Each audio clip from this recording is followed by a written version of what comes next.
all the fun diseases we can kind of breeze through. Not really. So this is very similar. I think we've seen some of these things already. Rhizoctonia, you're attacking right above the soil line. Diagnosis Pythium, unfortunately, right? A few options there for your sort of use to kind of combat something that you see on Rhizoctonia. You don't necessarily need to have the webbing, right? So don't rule out Rhizoctonia because you don't have the webbing. Usually, I was going to say, Rhizoc's usually an earlier disease associated around the soil line. We don't see it a lot late, but it can flare its head late. Yeah, and see, this is something that I see a little bit more commonly is Botrytis on the stem, higher in that dense canopy, taking out a whole branch. If you start to see one branch of a multi-stem pot that's drooping and going down, follow it back to the source. Either it's broken, right, from handling or something of the sort, or you have what unfortunately would be Botrytis, right? And to get something into that canopy, you're looking at a heavy spray or more of what we would typically call or refer to as a sprench. But at the same time, here's this last part. Most important thing with anything that you're applying, whether it be an insecticide or a pesticide, is bract safety, right? So make sure that you're referencing something that is safe on bracts. Or if it's a newer product, our friends at OHP had a couple new products for insecticides that could be used for whitefly. Try it out first, all right? Especially for something that's released in the current year. Try it out on a few plants, sacrifice some things just to further the knowledge. I think one of the things that I see people using is using products like Medallion or Pageant, and they're doing an earlier heavy application prior to bract development in that plant in an attempt to protect the stems.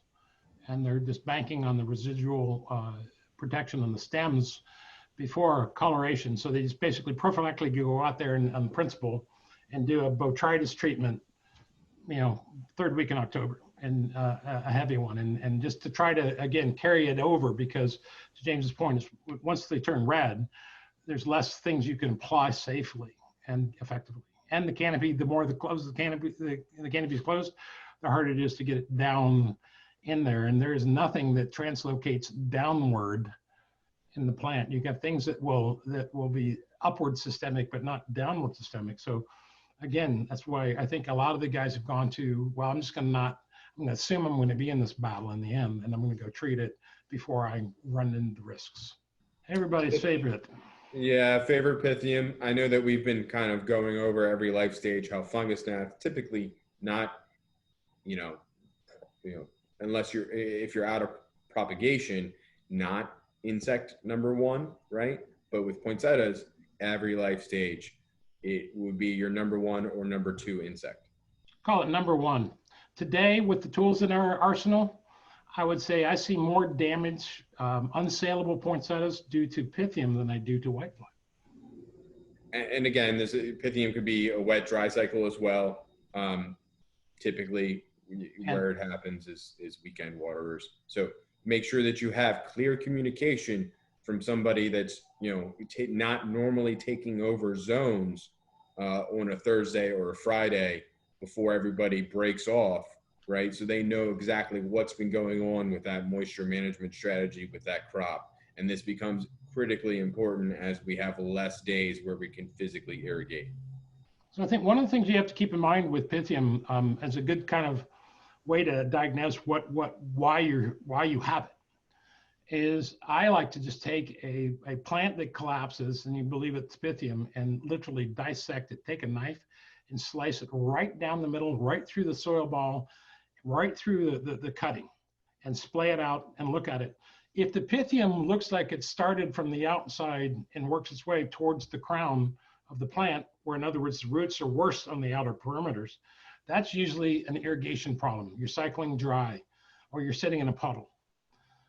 If it starts and the roots are malformed and brown in the center and you have some active roots on the outside, then in that dissection, you will most likely, 9 out of 10 times, you will see some evidence of fungus gnat feeding on the base of that cutting.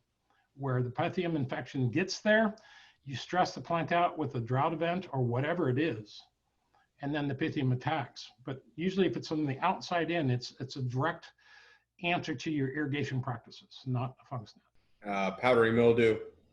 This is one that can really attack early on before we actually close the canopy as well.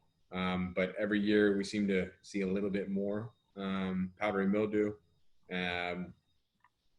So just be aware of it. Still, I would say Botrytis would be your number one culprit on the funguses, right? But powdery mildew is something to be aware of. And on the top of the plant, yeah, I would say Botrytis is number one on the top, Pythium number one on the bottom.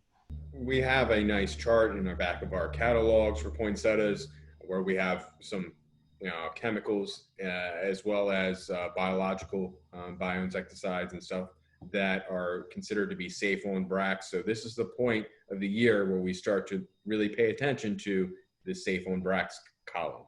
All right, and we also have this available digitally on our website, selecta1northamerica.com. Use the resources, and as newer products come to market and they have been trialed out and sufficiently enough to kind of make us feel comfortable to publish that, we add new things to the list. And there are some new things that are being looked at that may bring more options to the table.